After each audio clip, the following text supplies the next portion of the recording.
I've changed my questions a dozen times to figure out the right question. Closed one eye and both eyes to get up here. So thank you. My first question deals with I was seeing a thread of collective thoughts from my childhood that on some level in the past I've been sort of living my life focused on the collection of thoughts that I thought that that's the way I was supposed to based on what I've heard. Now I think I'm changing that. In other words, all the people who've told me you got to do these things in life to live a certain way, and I've done some of that. And I'm changing that. But the question is, when we incarnate from one life to the other life, do we do that as a result of where we left off in our last life? Never. Not one time ever. Think of the reemergence into non-physical as the clearinghouse of everything, except what's in the vortex. So do we... Did you follow that? In other words, when you reemerge into non-physical, you leave behind all doubt and fear and struggle and anything that was resistant in nature, because it cannot abide in the vibration of that non-physical beingness that is you. You just don't drag that stuff from lifetime to lifetime. Those are flawed premises that are promoted by people who can't get what they want and are looking for excuses to explain why it's not going better. Okay. So when we come in at a new incarnation, do we come in at what level?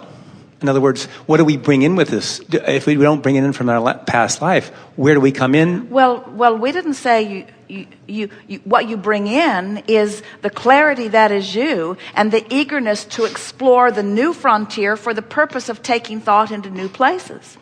Is there a degree of clarity that we get in a lifetime that the next lifetime the clarity is greater because of it? Well, let's ask that question in a different way. Abraham, does my vortex expand as I live lives? Yes.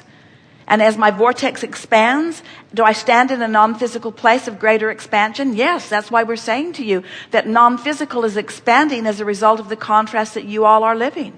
So of course that expansion is taking place. And of course you bring that expanded beingness forth into the physical experience. Then it's a little bit like the things that you want to know when you are 5 years old build a basis for the things that you want to know when you're 55 years old.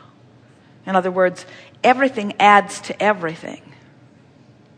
But we just want to point you in the direction of this vortex, which is the holder of all expansion, and help you to realize that you can come into alignment with that expansion at any time and reap the benefit of all of that.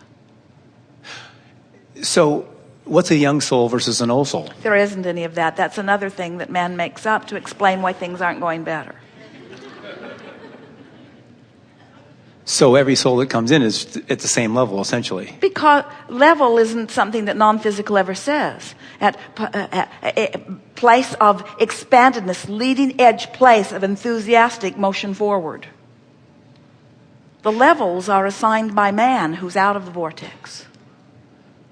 So truly, I mean, we're just here to experience for the joyous experience of creating. For the joyous experience of creating. Not to fix things that are broken, not to compete with one another, for the joyous co-creative excursion into more. Does the people, the division between those who have and those who have not, let's say in have terms, what? Let's say fund and money. Let's say are the people who have money well, let's not say money. Let's say alignment. Because the only haves and have-nots that are really worth talking about are the have alignment and don't have alignment. Because when you have alignment, then you have anything else that you ask for. And there are a lot of people who are not asking for money, believe it or not. There are people on this planet who seek alignment over money. I understand that completely, and I do too. However, do people who have money, are they more in alignment than those who don't? They're more in alignment with money. Okay.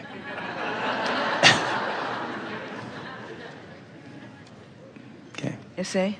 Yes, I do.